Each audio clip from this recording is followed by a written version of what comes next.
So I've called this video Drawing Hands, but this and other art videos are mostly directed at comics. Despite this, it should still be useful for those who are not comic fans and just aspiring artists.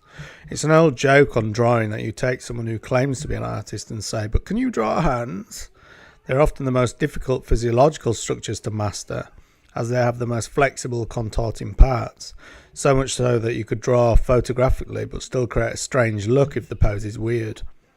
As an example of problematic hands, I recently paid a homage to Mike Deodato Jr. with a sketch cover on an Immortal Hulk 1 blank, but I thought Mike's Hulk fingers were a little weird, so I modified them. I've also been studying Mike Mignola's recently, and you can see that along with his fairly expressionistic style comes some fat, chunky sausage fingers at times, but it fits with his style. If you took Greg Land on his photo tracings and added some sausage fingers, his panels would look completely bizarre. Other videos I have planned on comic art would be a comparison of Land, Deodato and Andrea Sorrentino and their alternative photorealistic styles and use of photo reference, but for now we're on hands. I started out with a very orthodox hand for superheroic comics, the fist, head on. I've definitely used this over and over for Marvel licenses, from Upper Deck for instance, and seen here with this Wolverine piece I did, the claws popping out from between the knuckles. This straight perspective fist I would put in my simple block category of blocks and fans, the fans being all the poses with the fingers outstretched and contorted. This is how I started out trying to master hands. I remember that I would often exclaim crab hands, as that is what my early attempts at hands would look like, crab claws. One such outstretched hand that you commonly see is what I might call the jumping claw. This is so ubiquitous that, nope, I couldn't find any covers when I googled comic covers just now. Nevertheless, it is common.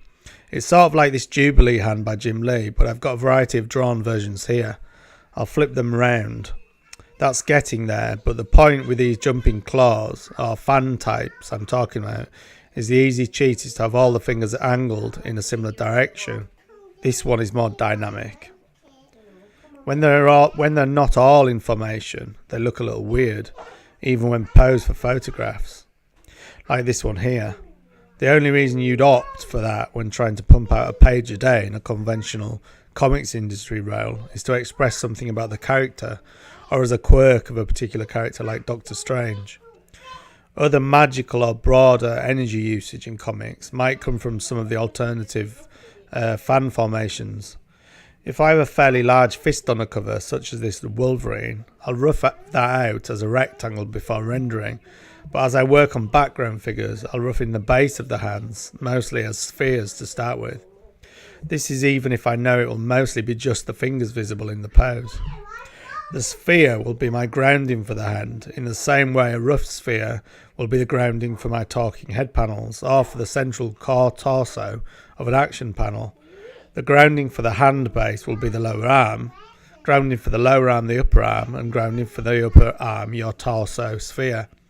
This grounding becomes even more important when you attempt more dynamic poses in which muscle groups overlap each other, but that's not today's tutorial.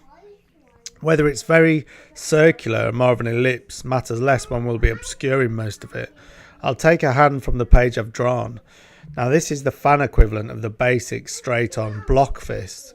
I just rough in a sphere stroke circle, then sketch in what I'd call stalks of fingers, like stalks of a flower. There's not a huge amount of difference in how I approach sketching the other fan formations here. The only thing to note is once you start to sketch your fingers over the base of the hand, the pencil strokes should begin to get heavier, obscuring and obliterating the base where it shouldn't show. Of course, when you invert this common cover pose and have hands reaching back into the background, not only does your hand base come to obscure fingers directed away from the viewer, but the wrist and wrist joints themselves begin to obscure the view of the hand and fingers. The way I came to sketch these types of hands was to include some additional mapping lines to indicate the overlap. That's it for now on hands, though I'll be returning to the subject later. Subscribe for more comic videos, or consider joining the Patreon group from $1 a month and become personally involved with the creative decisions in making comics.